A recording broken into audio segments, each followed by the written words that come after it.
سورہ کہف کا ایک مرکزی مضمون ہے، پہلے رکوع میں بات آتی ہے انا جعلنا ما علی الارض زینۃ لہا لنبلوہم ایہم احسن عملا۔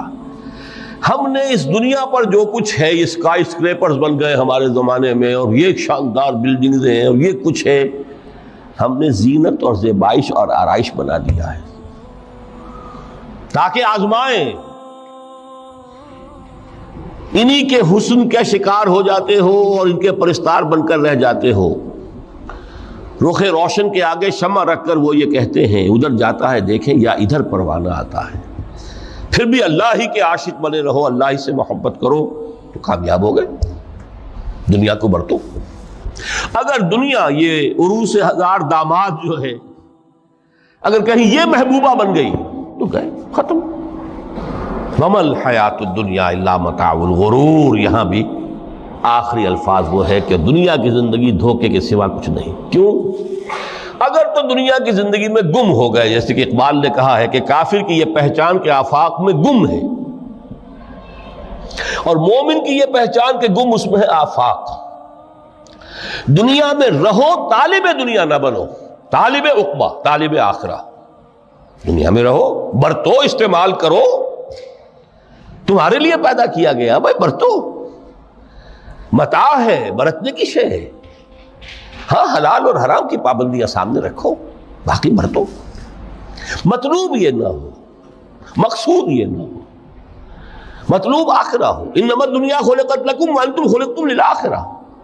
منزل وہ رہے، مستحضر رہے، سامنے رہے کہ میں تو اجنبی ہوں، یہاں یہ میرا وطن نہیں ہے۔ الدنیا سجن المومن و جنت الکافر۔ جیسے کسی پرندے کو کسی پنجرے میں بند کر دیا گیا ہو، اس طرح ہمیں اس دنیا میں بھیج دیا گیا، اللہ کی مرضی ہے، اس نے بھیجا ہے۔ جب تک وہ چاہتا ہم رہیں گے یہاں، لیکن ہمارا دل یہاں نہیں لگے گا۔ بازار سے گزرا ہوں، خریدار نہیں ہوں، طالب دنیا نہ ہو، تب تو یہ کوئی دھوکے کا سودا نہیں، قطعاً نہیں، بالکل نہیں۔ حضور نے خود فرمایا مجھے تمہاری اس دنیا میں سے فلاں فلاں چیزیں بہت پسند ہیں، اور کس قدر ریئلسٹک ہیں۔ آپ نے عورتوں کے بارے میں فرمایا مجھے اس دنیا سے پسند ہے عورت۔ دنیا پر سوار رہو، دنیا کو اپنے اوپر سوار نہ ہونے دو، بس بات صرف یہ ہے۔ کافر کی یہ پہچان کہ آفاق میں گم ہے۔ ایک راستہ یہ ہے، ترک دنیا کے معنی ہے ترک لذات دنیاوی، آسائشوں کو ترک کرنا، سختیاں جھیلنا، کس لیے؟ تاکہ دنیا سے ظلم کا خاتمہ، باطل کا تختہ الٹ دیا جائے، ظلم کا استیصال۔ ظاہر بات ہے ظالم آسانی سے ظلم نہیں چھوڑے گا۔ محنت لوگ کریں، کھائیں گے ہم، عیش ہم کریں گے۔ محنت کسان کرے جا کے کھیت میں، ہم لے آئیں گے اپنا حصہ اور عیش کریں گے۔ یا کوئی سوشل ڈسکریمنیشن ہے، یہ اونچا ہے یہ نیچا ہے، یہ تو پیدا ہی ہوا ہے شودر، یہ اس سے نکل ہی نہیں سکتا، اور یہ پیدا ہوا برہمن، یہ تو اونچا ہے۔ اس تینوں قسم کے ظلم، اس کا خاتمہ کرنا، اس کے لیے جد و جہد کی ضرورت ہے، جہاد کی ضرورت ہے، قتال کی ضرورت ہے۔ اور جہاد و قتال آپ نہیں کر سکتے جب تک کہ لذات دنیاوی سے کنارہ کشی نہ کریں، جب تک کہ اپنی بیلٹ کو ٹائٹ نہ کریں، جب تک کہ اپنی ضروریات زندگی کو کم نہ کریں۔ تو پھر وہ جد و جہد، وہ محنت، وہ جہاد، اس کے لیے آپ کے پاس وقت ہوگا، اس کو آپ لگا سکیں گے۔ پھر اس میں جب سخت سے سخت منزلیں آئیں گی تو اس میں میدان میں مقابلہ بھی ہوگا، جان کی بازی بھی کھیلنی پڑے گی۔ اس میں قید و بند کا وقت بھی آ سکتا ہے۔ 3 برس تک اگر محمد عربی صلی اللہ علیہ وسلم پورے خاندان بنی ہاشم کے ساتھ، بدترین اسیری سمجھ لیجئے شیب بنی ہاشم میں جو رہے، یہاں تو اسیروں کو آپ راشن تو دیتے، کھانا تو دیتے، وہاں تو اصل جو ہے وہ تو دونوں طرف سے گھاٹی کا منہ بند کر دیا گیا تھا، سیل تھی کہ کوئی شے جو ہے وہ جانے نہ پائے اندر۔ 3 برس جس میں کہ وہ وقت بھی آیا ہے کہ سوکھے ہوئے چمڑے ابال ابال کر اس کا پانی جو ہے بلکتے ہوئے بچے، پھول جیسے بچے بنی ہاشم، ان کے حلق میں ٹپکایا گیا ہے، اور کچھ نہیں۔ یہ سارے مراحل آئیں گے۔ یہ جو ہے یہ مثبت ہے۔ ترک دنیا وہ نہیں۔ ترک دنیا سے مراد دنیا کی لذتوں سے، دنیا کی آسائشوں سے، ان سے آدمی اپنے آپ کو پیچھے ہٹائے، ان کو چھوڑے، ان کو ترک کرے، تاکہ اپنا وقت، اپنا مال، اپنی صلاحیتیں صرف کر سکے۔ کس کام کے لیے؟ لِيَقُومَ النَّاسُ بِالْقِسْطِ، تاکہ لوگ عدل پر قائم ہوں۔ یہ ہے سول آبجیکٹو۔ یہ نہیں بس ہماری کتاب پڑھ لیا کرے، ختم قرآن ہو گیا، اللہ اللہ دعا مانگ لی، چھٹی۔ قائم کرو اس کو، ہر ایک کو وہی تل کر ملے جو اس کا حق ہے، اور ہر ایک سے وہ لیا جائے کہ جو اس کے ذمہ واجب ہے۔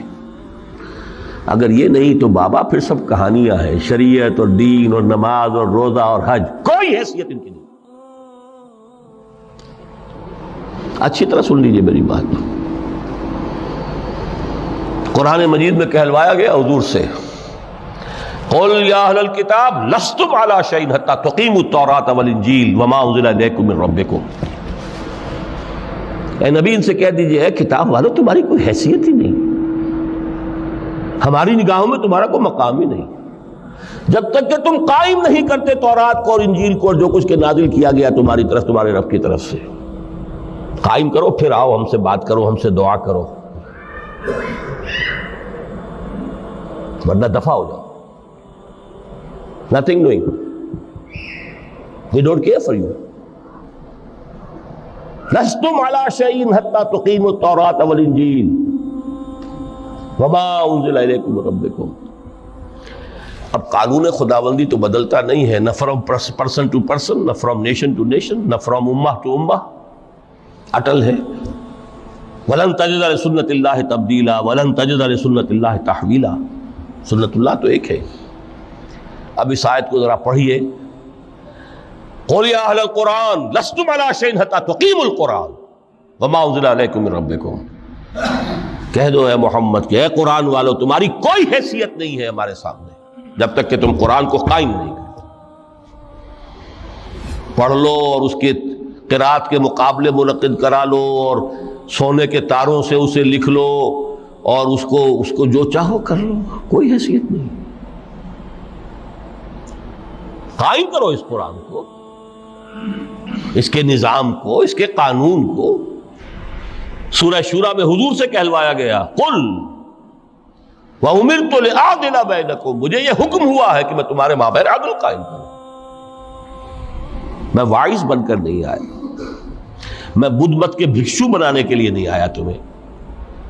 ہاں انقلابی عمل میں ایک مرحلہ آتا ہے، بدھ مت کے بھکشو بننا پڑتا ہے کچھ عرصے کے لیے، تیاری کا مرحلہ، لیکن مستقل نہیں ہے یہ بدھ مت کے بھکشو۔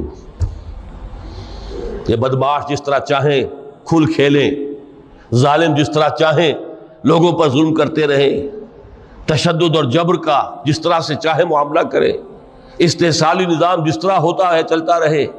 شاہ ولی اللہ دہلوی رحمۃ اللہ علیہ کے الفاظ میں، انسانوں کی عظیم اکثریت ڈھور ڈنگر بن جائے، صبح سے لے کے شام تک کمر توڑ دینے والی مشقت کے بعد بمشکل 2 وقت کی روٹی ملتی ہو، اس کا کبھی خیال اسے اللہ کا آئے گا؟ کبھی اللہ سے لو لگا سکے گا؟ دنیا نے تیری یاد سے بیگانہ کر دیا تو اس سے بھی دل فریب ہے غم روزگار کے۔ اس لیے حضور نے فرمایا کاد الفقر ان یکون کفرا، یہ فقر جو ہے یہ تو انسان کو کفر تک پہنچا دیتا ہے۔ عدل قائم کرو۔ وما الحیات الدنیا الا متاع الغرور، یہاں بھی آخری الفاظ وہ ہے کہ دنیا کی زندگی دھوکے کے سوا کچھ نہیں۔ کیوں؟ اگر تو دنیا کی زندگی میں گم ہو گئے، جیسے کہ اقبال نے کہا ہے کہ کافر کی یہ پہچان کے آفاق میں گم ہے، اور مومن کی یہ پہچان کہ گم اس میں ہے آفاق۔ دنیا میں رہو، طالب دنیا نہ بنو، طالب عقبہ، طالب آخرہ۔ دنیا میں رہو، برتو، استعمال کرو، تمہارے لیے پیدا کیا گیا، بھائی برتو، متاع ہے، برتنے کی شے ہے۔ ہاں حلال اور حرام کی پابندیاں سامنے رکھو، باقی مر تو مطلوب یہ نہ ہو، مقصود یہ نہ ہو، مطلوب آخرہ ہو. انما الدنیا خلقت لکم وانتم خلقتم للآخرہ. منزل وہ رہے، مستحضر رہے، سامنے رہے کہ میں تو اجنبی ہوں، یہاں یہ میرا وطن نہیں ہے. الدنیا سجن المومن و جنت الکافر. جیسے کسی پرندے کو کسی پنجرے میں بند کر دیا گیا ہو، اس طرح ہمیں اس دنیا میں بھیج دیا گیا. اللہ کی مرضی ہے، اس نے بھیجا ہے. جب تک وہ چاہتا ہم رہیں گے یہاں، لیکن ہمارا دل یہاں نہیں لگے گا. بازار سے گزرا ہوں، خریدار نہیں ہوں.